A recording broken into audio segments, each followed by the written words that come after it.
Agora, doutor Pedro Queiroz, eu estou desde terça-feira com esse caso e esperando a sua participação para esclarecer melhor. Imagina a seguinte situação, vou utilizar o nosso querido Luiz Carlos Prates aqui na minha delegacia. O senhor é autoridade policial judiciária, é o delegado Queiroz. Eu sou o oficial de justiça da Polícia Militar. Eu chego com 2 guarnições na sua delegacia. A primeira guarnição com esse flagrante, 190 quilos de maconha. Mas a droga estava na residência, certo? Que seria da sogra da mulher que também foi conduzida. Ela, no momento que é abordada pela autoridade policial, ela estava em um carro com o namorado, e que então seria o filho da mulher que estava na casa. E quando a PM chegou, ela falou, não, pode ir lá ver que tem coisa.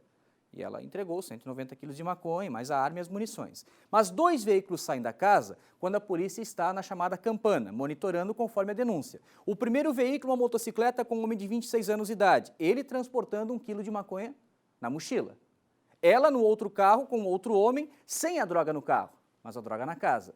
Essa situação eu encaminho para o senhor com a minha guarnição. Eu quero ver se tu vai dar o flagrante também ou não, o delegado Queiroz. E a outra situação é o seguinte, eu chego também na sua delegacia com um homem preso pela Polícia Militar Rodoviária Estadual, após o relato que no dia anterior, no domingo, esse indivíduo é flagrado num quarto com uma criança de 10 anos de idade mexendo na criança. E quem flagra essa situação é a sobrinha-avó do acusado, a mãe da menina de 10 anos. E na reportagem nós vimos que a mãe, ao questionar a filha, por que, filha, você não falou para a mãe que isso estava acontecendo? Porque já havia suspeita de anos anteriores. A menina disse, mãe, ele falou que se eu contasse qualquer coisa, ele ia matar. Doutor Pedro Queiroz, o senhor, se fosse uma autoridade policial nesse caso, daria flagrante nos 2? Ou como nós vimos essa situação, que esse indivíduo foi liberado porque a autoridade policial não viu o flagrante nesse caso? Boa noite, Zanotto. Boa noite a você que nos assiste.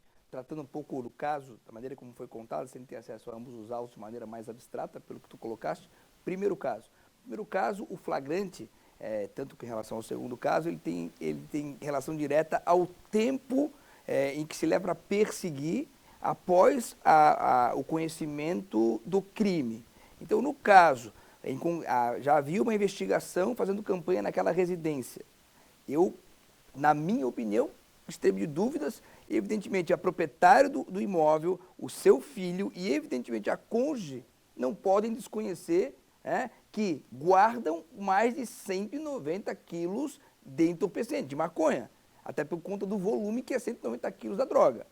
Então, nesse caso, agiu bem a polícia, tanto em pegar aquele que sai com uma quantidade relativamente alta, que não é para consumo pessoal, 1 quilo da droga, quanto aqueles que saíram da casa minutos depois, talvez para se evadir, talvez mesmo apenas para sair, porque tu tens que presumir, na atividade policial investigativa e na denúncia do Ministério Público, onde a defesa é do cidadão, a gente tem que investigar o levantamento de indício. Isso é muito mais que um indício. Eu não vou à casa de uma pessoa que é meu companheiro, minha companheira, da minha sogra, sem desconhecer a existência de 190 quilos de droga. Eu tenho que presumir esse fato. Ainda mais pela qualidade da acusada, que é vereadora, candidata vereadora. Candidata vereadora.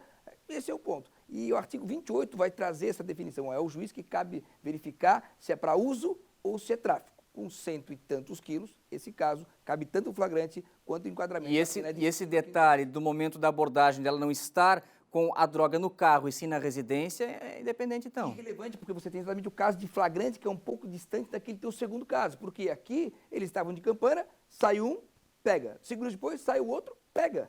Ou seja, pegaram todos que estavam na casa. E aí, tem o estado de flagrante. No segundo caso, que é também colocado aqui rapidamente, sem conhecer os autos, nós temos uma situação que há um crime, na meu entendimento, continuado, que além do abuso, como você disse, evidentemente, essa grave ameaça ao menor de idade. É muito comum nesses casos.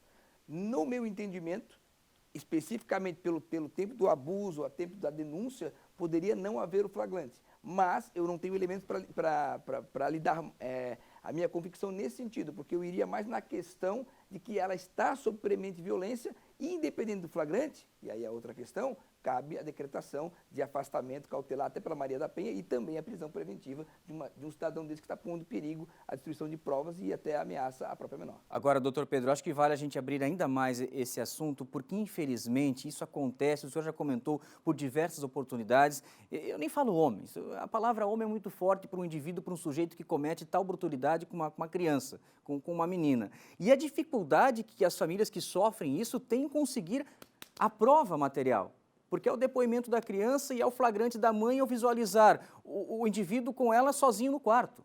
Agora, como é complicado, né, doutor? Porque a prova pericial, como que eles vão conseguir a prova pericial para confirmar o que aconteceu? Infelizmente, a nossa sociedade está muito acostumada a buscar a punição final, né? Então, nesse caso, muito antes que a punição do indivíduo, é o respeito ao psicológico e à própria formação física dessas pequenas vítimas. Então, no menor indício, mesmo sem o conselho tutelar, a famosa sociedade de bem buscaria o afastamento, né? Então, eu não quero me separar dessa pessoa, mas no ambiente familiar normal, qualquer tipo dessa situação já poderia dar o imediato afastamento e encaminhamento. Não preciso esperar pela polícia afastar uma pessoa que faz mal à minha filha. Independente se é a babá, se é homem, se é mulher, se é o avô, se é o tio, se é o vizinho, né? A primeira defesa tem que ser do próprio seio familiar.